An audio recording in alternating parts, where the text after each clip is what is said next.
आज की शुरुआत एक कहानी से करते हैं। कहानी को समझने की कोशिश करना। एक बूढ़ा व्यक्ति किसी संत के पास गया और कहने लगा कि मुझे बड़ा क्रोध आता है। संत ने कहा, तुम्हारी उम्र कितनी है? उसने कहा, 78 साल। संत ने फिर पूछा, कितने दिन से क्रोध से लड़ रहे हो? उसने कहा, पूरे जीवन से लड़ रहा हूं। संत ने कहा, अब तो समझो, 78 साल लड़ने के बाद भी क्रोध नहीं गया है। इसका मतलब क्या है? इसका मतलब है लड़ने से कुछ भी नहीं जाता। तुम अब मरते वक्त तो स्वीकार कर लो, समर्पण कर दो। परमात्मा चाहता है तुम में क्रोध हो और तुम चाहते हो न हो, तो तुम हारोगे। परमात्मा जीत रहा है। 78 साल हो गए हारते हारते, अब कब तक हारने का इरादा है? संत ने उससे कहा, अब इस क्रोध को स्वीकार कर लो। लड़कर तो तुमने 78 साल देख लिया, मेरी मानकर 1 साल स्वीकार करके देख लो। उसे बात चोट कर गई, बात कुछ लगी। 78 साल खुद भी सोचा, शायद इस तरह पहले कभी सोचा न होगा। और आदमी सोचता ही कहाँ है, चलता जाता है, भागता जाता है, वही करता रहता है जो बार बार किया है। कुछ परिणाम नहीं होता, फिर भी करता रहता है। संत ने कहा, छोड़ो भी, यह रेत है, इससे तेल निकलता ही नहीं, नहीं तो तुम जीत जाते। मजबूत आदमी हो, कितनी दफा तुम पर अदालत में मुकदमे चल चुके हैं? बूढ़ा कहता है, कई दफे चल चुके हैं इस क्रोध की वजह से। झगड़ा झांसा मेरी जिंदगी में रहा।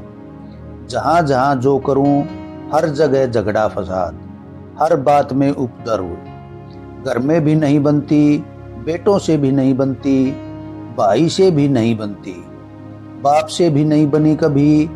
जब बाप मरे तो बोलचाल बंद थी, झगड़े में ही बाप भी चले गए। पत्नी भी ऐसे ही मर गई रो रो कर, मगर कुछ है कि बात जाती ही नहीं। संत ने कहा, तुमने अपनी पूरी चेष्टा भी कर ली।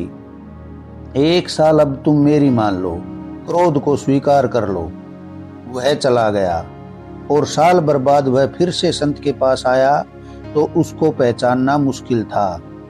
उसके चेहरे पर ऐसा प्रसाद था और कहने लगा, घटना हुई अपूर्व।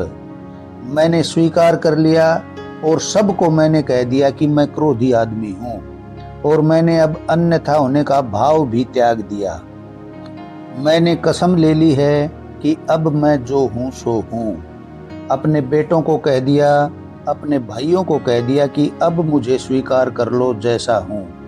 मैंने भी स्वीकार कर लिया और तुम भी स्वीकार कर लो।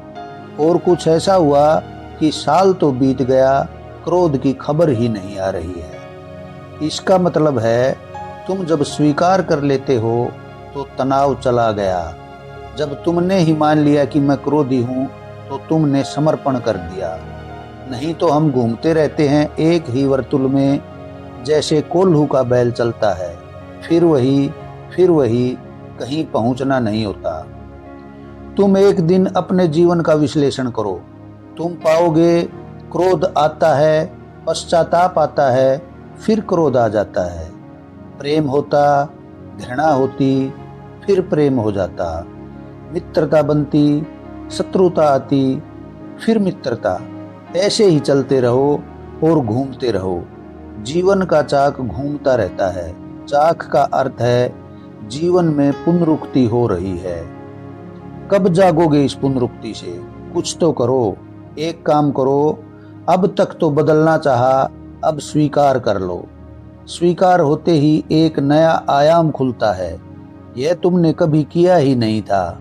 यह बिल्कुल नई घटना तुम करोगे, और यह लाचारी या मजबूरी मानकर मत करना।